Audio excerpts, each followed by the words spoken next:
Hello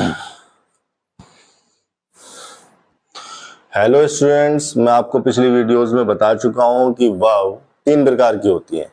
पहली होती है ऑक्सिलरी वर्ब, ये जिनको हम हेल्पिंग वर्ब भी कहते हैं। दूसरी होती है मेन वर्ब और तीसरी हो गई हमारी लिंकिंग वर्ब। फिर इसके बाद मैंने आपको बताया था कि जो ऑक्सिलरी वर्ब है जिनको हम हेल्पिंग वर्ब कह रहे हैं वो भी दो प्रकार की होती हैं। पहली होगी प्राइमरी ऑक्सिलरी या प्राइमरी हेल्पिंग वर्ब, दूसरे हो गए मोडाल। मैंने आपको बताया था कि हेल्पिंग वर्ब को हेल्पिंग इसलिए कहा जाता है क्योंकि हेल्पिंग नेचर की होती है, मेन वर्ब की हेल्प करती हैं, टेंस या स्टेट एक्सप्रेस करने में हेल्प करती हैं प्राइमरी वाली। और मोडाल भी हेल्पिंग वर्ब भी होते हैं, ये हेल्प करते हैं स्पीकर का मूड या इंटेंशन को एक्सप्रेस करने में। तो ये हो गई पिछली वीडियो की बातें। इस वीडियो में, इस लेक्चर में हम बात करेंगे कि मेन वर्ब क्या होती है, मेन वर्ब को मेन क्यों कहा जा रहा है, मेन वर्ब का सेंटेंस के स्ट्रक्चर में क्या फंक्शन है, उसकी वहां पर क्या भूमिका है, वो क्या रोल प्ले कर रही है, मेन वर्ब सेंटेंस की स्ट्रक्चर को किस तरह से प्रभावित करती है, किन मेन वर्ब के बाद ऑब्जेक्ट आता है, किन मेन वर्ब के बाद ऑब्जेक्ट नहीं आता, एक्चुअली में ये ऑब्जेक्ट है क्या। तो चलिए शुरू करते हैं।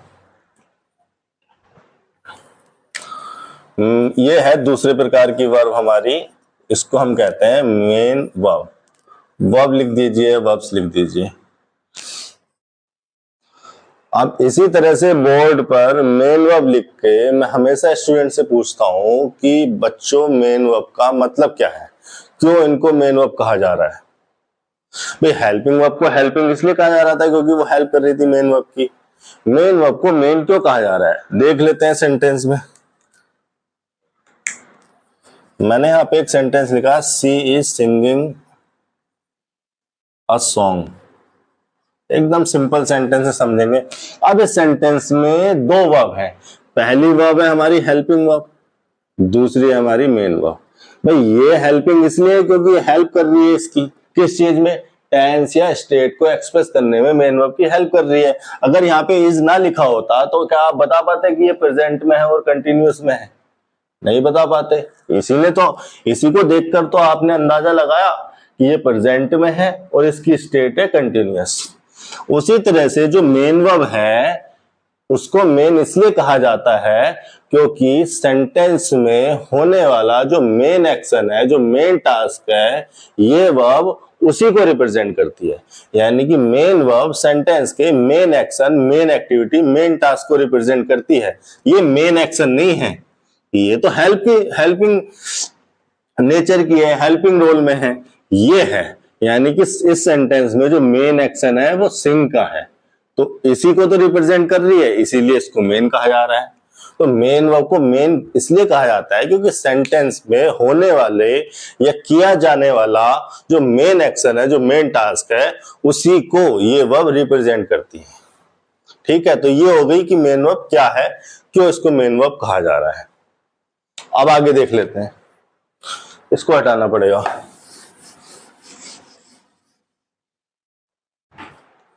अब मेन वर्ब भी दो प्रकार की होती हैं। पहले प्रकार की होती है ट्रांजिटिव वर्ब,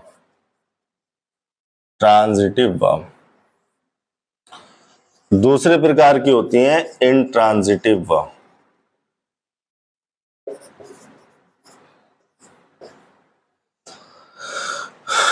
दूसरे प्रकार की ट्रांजिटिव वर्ब, ट्रांजिटिव वर्ब वो वर्ब होती हैं जो अपने बाद ऑब्जेक्ट लेती हैं। यानी कि ट्रांजिटिव वर्ब के बाद ऑब्जेक्ट लिखा जाएगा।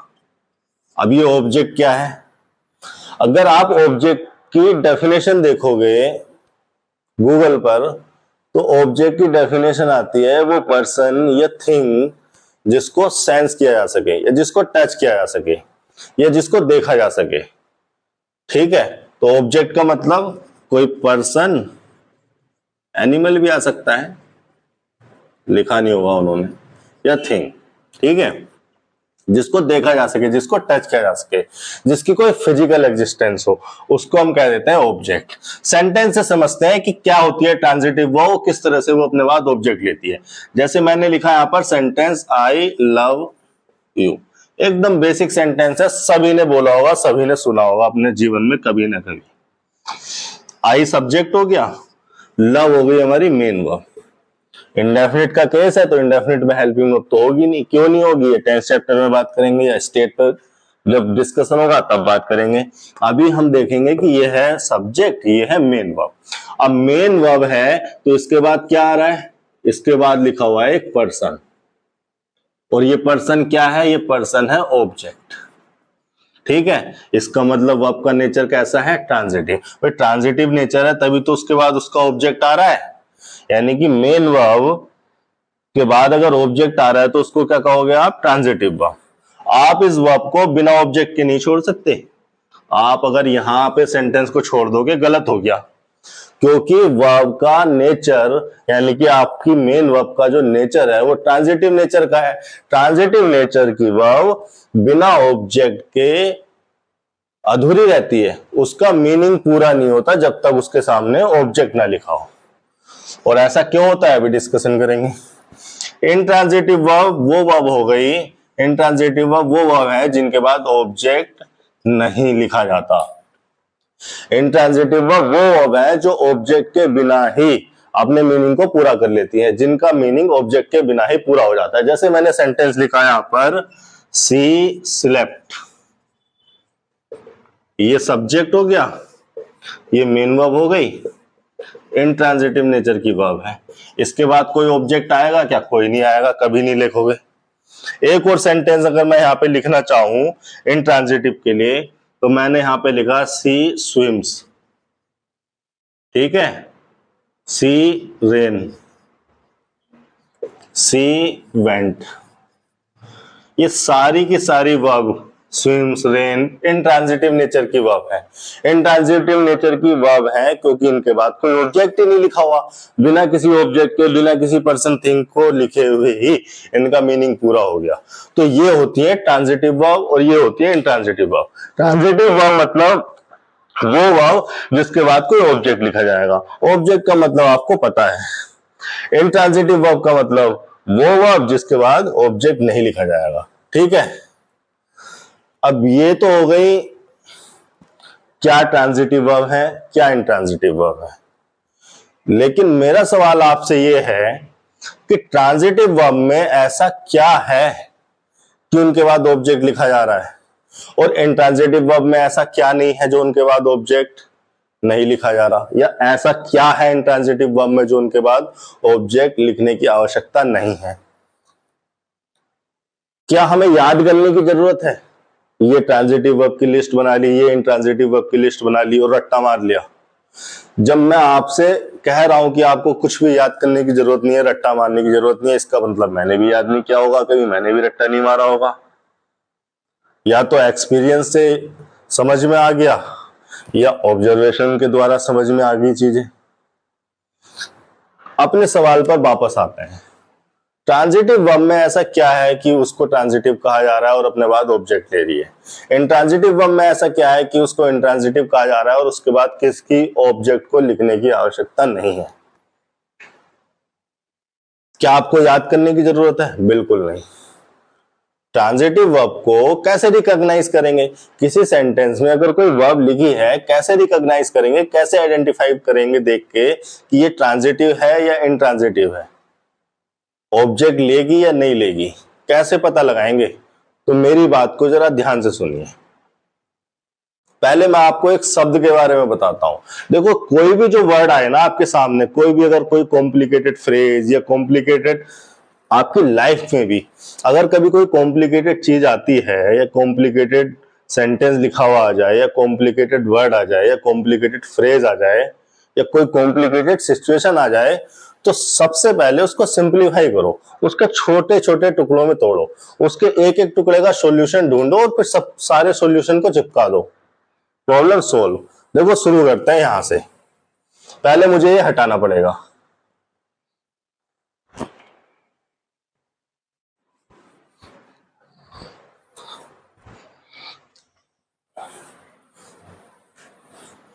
यहां लिख देता हूं मैं मेन वर्ब, यहां लिख देता हूं मैं ट्रांजिटिव वर्ब्स, यहां लिख देता हूं मैं इंट्रांजिटिव वर्ब्स, ठीक है।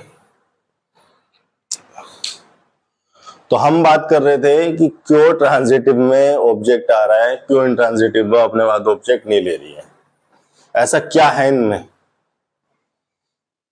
आइए इसके रूट वर्ड पे चलते हैं।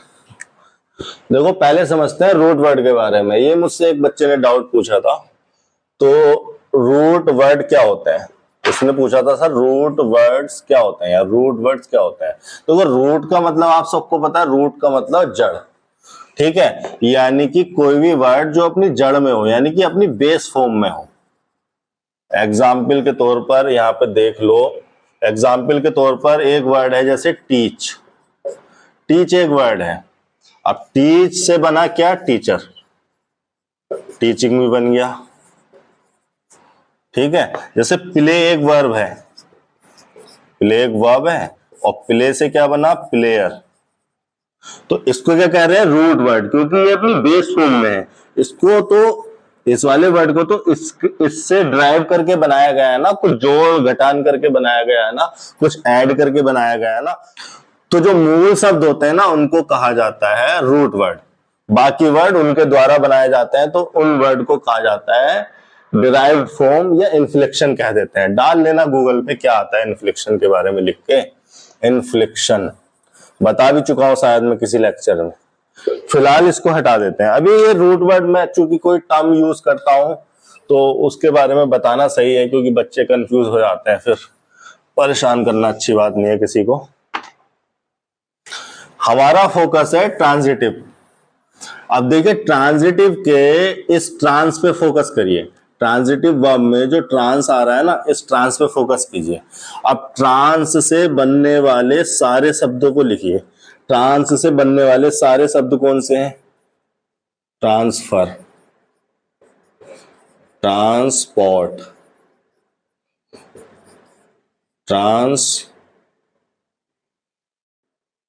ट्रांसमिशन, ट्रांसमिट एक वर्ब हो गई, ठीक है, ये नाउन हो गया, ये वर्ब हो गई। ट्रांजैक्शन और वर्ड बताइए, ट्रांजिट, ट्रांजिट से बनाया ट्रांजिस्टर, ठीक है। अरे और भी वर्ड लिखे जा सकते हैं, इतने वर्ड फिलहाल काफी हैं। अब इन सारे वर्ड्स के मीनिंग पे ध्यान दीजिए। ट्रांसफर का मतलब क्या है, यहां से यहां को जाना, मतलब एक जगह से दूसरी जगह को कोई चीज चली गई तो उसको क्या कहेंगे, ट्रांसफर। ट्रांसपोर्ट भी उसी सिस्टम को कहा जाता है जो कि चीजों को या लोगों को एक जगह से दूसरी जगह को मूव करता है। ट्रांसमिट का मतलब भी वही है। ट्रांसमिट का मतलब है ये अगर सोर्स है तो इस सोर्स से कुछ चीजें बाहर आना। अब बाहर आएंगी तो कहीं तो जाएंगी, तो मान लो यहां गई, तो इसको, इस प्रोसेस को भी, इस एक्टिविटी को भी ट्रांसमिट कहा जाता है। ट्रांसमिशन नाउन हो गया, दोनों का एक ही जैसा मीनिंग है, ये नाउन है, ये वर्ब है। ट्रांजैक्शन का मतलब भी वही है। ट्रांजैक्शन, यहां से पैसे निकले और यहां को गए, एक हैंड से दूसरे हैंड में पैसे गए, एक अकाउंट से दूसरे अकाउंट में पैसे गए, उसी तो ट्रांजैक्शन कहा जाता है। ट्रांजिट का मतलब भी वही है, किसी इलेक्ट्रिकल सिग्नल को वायर के द्वारा या वायरलेस तरीके से एक जगह से दूसरी जगह को भेजना। ट्रांजिस्टर उसी उपकरण को तो कहते हैं। मेरे कहने का मतलब है जहां भी ट्रांसवर्ड आ रहा है वहां पर एक जगह से दूसरी जगह को मूवमेंट है। अब देखिए आपका जो ट्रांजिटिव वर्ड है, ट्रांजिटिव वर्ड में भी ट्रांस आ रहा है। इस वर्ब में ऐसा क्या है, इस वर्ड में ऐसा क्या है, या यू कहिए या यू होना चाहिए सवाल आपका कि सर ट्रांजिटिव वर्ब में ऐसा क्या है जो एक जगह से दूसरी जगह को जा रहा है। ट्रांजिटिव वर्ब में ऐसा क्या है जो सर एक जगह से दूसरी जगह को जा रहा है, जिसकी वजह से हम उसको ट्रांजिटिव वर्ब कह रहे हैं। आप मेरी बात ध्यान से सुनिए। कोई भी जो वर्ब होती है ना, या कोई भी जो एक्शन होता है, जो कोई भी एक्टिविटी होती है, उस वर्ब में, उस एक्शन में, उस एक्टिविटी में होता है इफेक्ट। जैसे मैंने यहां पे मारा, तो मेरे मारने से इस पे भी तो कोई इफेक्ट पड़ा। मैंने ये उछाला तो ये हवा में गया ना, तो मेरे उछालने का इफेक्ट मेरे हाथ से निकल के इस ऑब्जेक्ट पे ट्रांसफर हुआ, तभी तो ये हवा में गया। मैंने यहां पे मारा तो आवाज आई ना, तो मेरे जो मारने का इफेक्ट है वो इस ऑब्जेक्ट पे ट्रांसफर हुआ। यानी कि ट्रांजिटिव वर्ब वो वर्ब है जिन वर्ब में एक ऐसा इफेक्ट है जो कि सब्जेक्ट से निकल के ऑब्जेक्ट पर ट्रांसफर होना है, इसीलिए उनको ट्रांजिटिव कहा जा रहा है। तो जहां भी आपको ऐसे नेचर की वर्ब मिले जिसमें एक ऐसा इफेक्ट हो कि उसमें से इफेक्ट ट्रांसफर होना है सब्जेक्ट से ऑब्जेक्ट की तरफ को, तो वो वर्ब अपने बाद ऑब्जेक्ट लेगी। तो जब तक वो उस इफेक्ट को ट्रांसफर नहीं करेगी ऑब्जेक्ट पर, तब तक उसका मीनिंग पूरा नहीं रहेगा। तो बस अब इसके लिए आपको उस वर्ब का मीनिंग पता करना है और अपना बेसिक कॉमन सेंस लगाना है कि क्या इस वर्ब में कोई ऐसा इफेक्ट है जो कि सब्जेक्ट से ऑब्जेक्ट पर ट्रांसफर होना है। अगर ऐसा है तो उस वर्ब को आप ट्रांजिटिव कंसीडर करेंगे। जैसे मैंने एक सेंटेंस लिखा यहां पर, अब मैंने एक सेंटेंस लिखा यहां पर, दे ड्रॉप्ड द हेड, ठीक है। अब ये तो हो गया सब्जेक्ट, ये हो गई मेन वर्ब। ये क्या लिखा है भाई, नाउन लिखा है ना। अब नाउन या तो सब्जेक्ट हो सकता है या ऑब्जेक्ट हो सकता है। सब्जेक्ट तो यहां होगा नहीं, स्ट्रक्चर असर्टिव की है यार, इतनी बेसिक चीजें तो सीखी होंगी आपने। ऑब्जेक्ट ही होगा, ये पर्सन या थिंग ऑब्जेक्ट हो सकते हैं, मैंने आपको बताया ना। तो इसका मतलब ये क्या है, थिंग है, ठीक है। अब देखिए ये क्या है, मेन वर्ब है। अब इस मेन वर्ब के बाद ये लिखा है, अगर इसको ना लिखा जाए यहां पर तो क्या इस वर्ब का या इस सेंटेंस का मीनिंग पूरा है? अगर सेंटेंस केवल इतना हो, दे ड्रॉप्ड,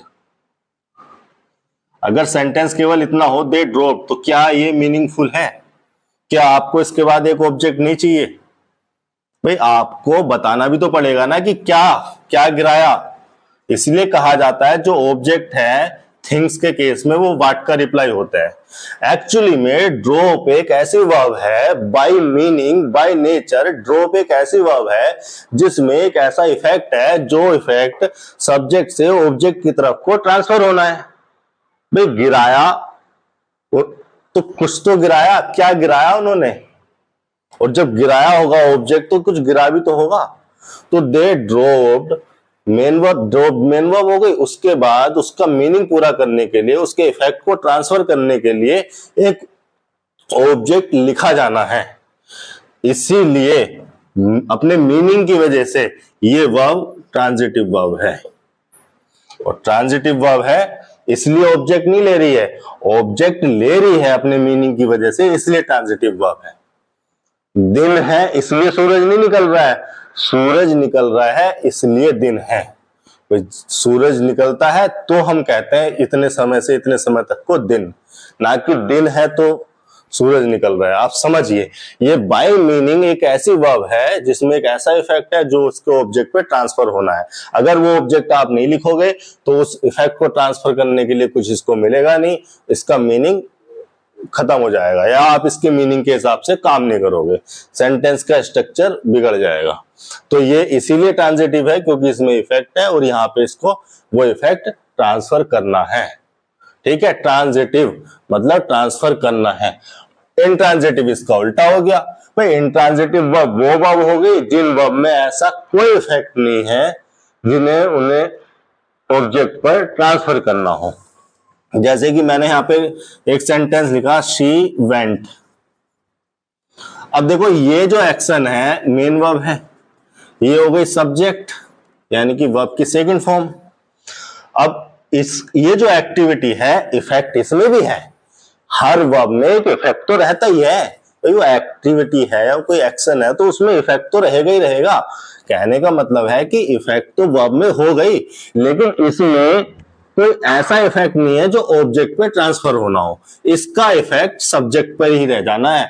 भाई सी वेंट, हिंदी का यूज मैं करता नहीं हूं, लेकिन चलो कभी कभार हिंदी का यूज करके चीजें आसान हो जाती हैं क्योंकि हम सब हिंदी, ऑलमोस्ट सभी हिंदी बैकग्राउंड के हैं, हिंदी भाषी लोग हैं, तो मैं बता देता हूं। शी वेंट का मतलब क्या है, वो गई ना, वो खुद ही तो गई।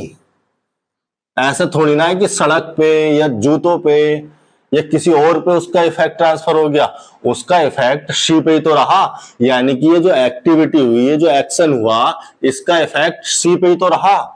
सी ने इस काम को किया, वही डूअर है, लेकिन इसका इफेक्ट भी सी पे ही रहा। अब मैं यहां पे लिखूं शी ब्रोक द चेयर्स। अगर मैं सेंटेंस को इतना लिखता, सेंटेंस को मैं इतना लिखता शी ब्रोक, अगर मैं सेंटेंस को केवल इतना लिखता, लो हटा देता हूं द चेयर्स को फिलहाल आपकी समझ के लिए, क्या सेंटेंस का मीनिंग पूरा था?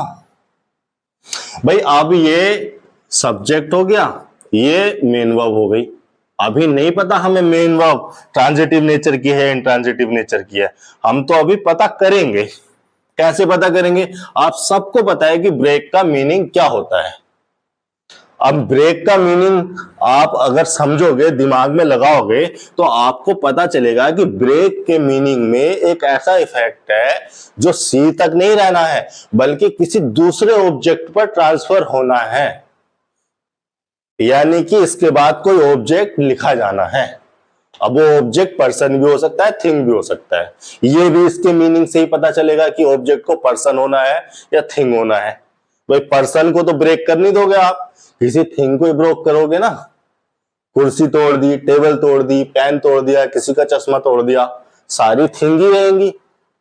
तो यहां पर लिखा है एक थिंग को, हमने लिखा शी ब्रोक द चेयर्स। अब देखो अगर ऐसे भी पता ना चल रहा हो ना, तो मैं बच्चों को शॉर्टकट बताता हूं। मैं बच्चों को बताता हूं कि ये जो मेन वर्ब है, अगर वो ट्रांजिटिव है, तो ट्रांजिटिव है तो उसके बाद कोई ऑब्जेक्ट लिखा जाएगा, और पता करना है कि वो ट्रांजिटिव है या नहीं है, यानी कि उसके बाद ऑब्जेक्ट आना है या नहीं आना है। तो यहां पर वर्ब के बाद व्हाट या हुम लगा के देख लिया करो।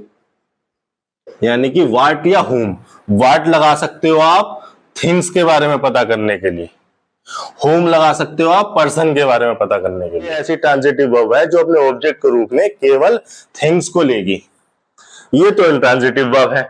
यहां पर अगर आप वाट लगा के देखोगे तो लग जाएगा क्या, सी वेंट वाट। भाई वाट लगा के क्या कोई मीनिंग आ रहा है यहां पर? क्या आपको लग रहा है कि यहां पर वाट शब्द का रिप्लाई होना चाहिए? मैं यहां पर लिखूं शी हर्ट, ठीक है, यहां पर मैंने इसे छोड़ दिया। तो यहां पर तो सेंटेंस का स्ट्रक्चर देखने पर, इस मेन वर्ब का मीनिंग देखने पर यह पता चल रहा है कि हाँ यार यहां पर कुछ होना चाहिए। और होना चाहिए तो मीनिंग से यह भी पता चल रहा है कि होम का रिप्लाई होना चाहिए।